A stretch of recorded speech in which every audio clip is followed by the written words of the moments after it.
अध्याय 4. भैरवांचा पराजय आणि मातृकागणांची फजिती. श्री गणेशाय नमः. रामेश्वराहून मच्छिंद्रनाथ हिंगळा देवीच्या दर्शनास गेला. तिला आदिशक्ती ज्वालामुखी असेही म्हणत असत. तिचे स्थान भयंकर निबिड अशा अरण्यात खूप आत होते आणि मोठ्या धैर्य धाराचाही जागीच प्राण जावा इतके बेसूर होते. तरीही मच्छिंद्र तिच्याद्वारी गेला. झाडीत लपलेल्या त्या महाकाय प्रवेशद्वारावर अष्टभैरवांचा जागता पहारा होता. मच्छिंद्राला पाहताच त्यांनी त्यांची परीक्षा घेण्याचे ठरविले आणि गोसाव्याच्या रूपात प्रगट होऊन म्हणाले, "काय रे, कोठे चाललास? " त्यावर नाथाने देवी दर्शनासाठी चाललो आहे असे उत्तर देताच ते म्हणाले, "आम्ही देवीचे द्वारपाल आहोत. येथे येणाऱ्या प्रत्येकाच्या पापपुण्याची चौकशी करतो आणि जे पुण्यवान असतील त्यांनाच आत सोडतो. जर कोणी खोटे बोलून आत जाण्याचा प्रयत्न केला तर ते द्वार लहान होते आणि मनुष्य आत अडकतो. तेव्हा तुझे खरे पापपुण्य आम्हाला सांग आणि मगच पुढे जा. " त्यावेळी नाथ म्हणाला, "आजपर्यंत नीतीला सोडून काही केल्याचे मला आठवत नाही. कसले पाप कसले पुण्य मला काही माहीत नाही. आजवर माझ्याकडून जी काही बरी वाईट कर्मे घडली असतील ती सर्व परमेश्वरासाठी घडली आहेत. तेव्हा बाजूला व्हा आणि मला जाऊ द्या. " पण भैरव हटले नाहीत. "तू आपल्या पाप पुण्याचा झाडा दिल्याशिवाय आम्ही तुला आत जाऊ देणार नाहीत आणि आमचे न ऐकता पुढे जाण्याचा प्रयत्न केलास तर मात्र तुला दंड करू. " असे म्हणाले. ते ऐकून मच्छिंद्र संतापला आणि त्यांच्याकडे तिरस्काराने पाहू लागला. "चिलटांनो, मला दंड देण्याची भाषा करू नका. हा महासमर्थ नाथांपुढे तुमच्यासारख्या मशकांचे काहीही चालणार नाही. " ते ऐकून आठही भैरव संतापले, लालबुंद झाले आणि आपापली शस्त्रास्त्रे सावरून नाथावर धावले. तेव्हा नाथाने चिमूटभर भस्म वज्रपंजर मंत्राने भारून आपल्या भाळी लावले. त्यामुळे त्याचे शरीर वज्रासारखे अत्यंत कठीण झाले. भैरवांचे कोणतेही शस्त्र त्याच्यावर चालेना. तेव्हा नाथापुढे आपली समस्त शस्त्रे कुचकामी ठरलेली पाहून भैरवांचा तो समुदाय भयंकर पिसाळला.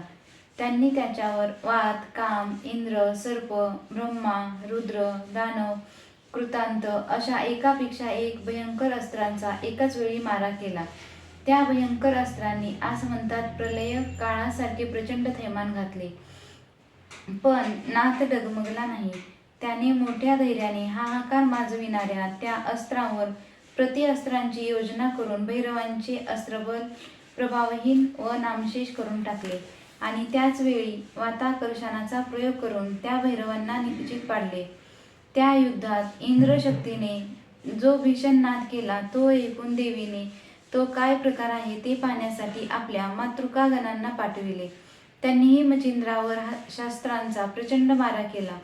पण त्या वीरश्रेष्ठ नाथाने खंबीरपणे त्या सर्वांचे निवारण करून कामशरावर मोहनास्त्राची योजना करून ते त्या देवावर सोडले. त्यामुळे त्या देहभान विसरून पिशाचवत चाळे करू लागल्या. मग नाथाने विद्यागौरव अस्त्राच्या साह्याने त्या सर्वांना निर्वस्त्र केले आणि मायाशास्त्राच्या साह्याने अनेक पुरुष निर्माण करून तत्काळ स्मृती अस्त्र जपले. त्यामुळे मातृका देहभानावर आल्या आणि आपण नग्नपणे नाचत असून समोर अनेक पुरुष आपल्याकडे पाहत आहेत हे लक्षात येताच लज्जित होऊन सैरावैरा पळाल्या. मार्गामध्ये त्यांनी अष्टभैरवांना निश्रेष्ठ पडलेले पाहिले तेव्हा तर त्यांची बोबडीच वळली. भयभीत झालेल्या त्या देवतांनी स्वरक्षणासाठी जगदंबेकडे धाव घेतली आणि धापा टाकीत सर्व वृत्तांत तिला सांगितला. दासींकडून जतीचे वर्तमान समजताच देवीने अंतर्दृष्टीने पाहिले असता तिला तो रणधुरंधर जती मच्छिंद्रनाथ असल्याचे कळले. तिने आपल्या दासींना धीर देऊन त्यांना नेसावयास दुसरी वस्त्रे दिली. त्यानंतर जगदंबा स्वतःच नाथाला भेटावयास गेली आणि मोठ्या वात्सल्याने त्याच्या पोटाशी धरले. नाथानेही तिला भक्तिभावाने वंदन केले. तेव्हा जगदंबेने त्याला आपल्या मांडीवर बसविले आणि त्याच्या अतुल पराक्रमाचे कौतुक करून अष्टभैरवांना जागृत करण्यास सांगितले. त्यावेळी तिच्या शब्दाचा मान राखण्यासाठी नाथाने वाताकर्षण अस्त्र काढून घेताच ते सर्व भैरव भानावर आले. त्यांनी अंबिकेच्या मांडीवर बसलेल्या नाथाच्या सामर्थ्याची व पराक्रमाची स्तुती केली. आणि देवीला नाग अश्वस्थाची हकीकत सांगून आपण याची परीक्षा पाहिल्याचे स्पष्ट केले. भैरवमुखीचा वृत्तांत ऐकून देवीच्या मनातही नाथांच्या विद्येचा चमत्कार पाहण्याची उत्सुकता निर्माण झाली.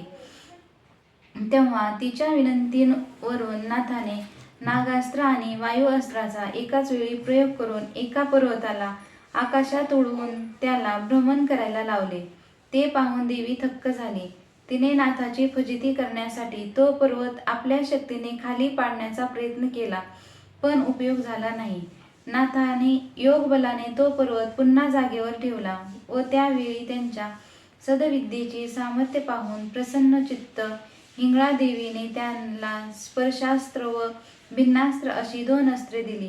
त्यानंतर 3 दिवस मातेसमवेत राहून मच्छिंद्र पुढे तीर्थयात्रेस निघाला.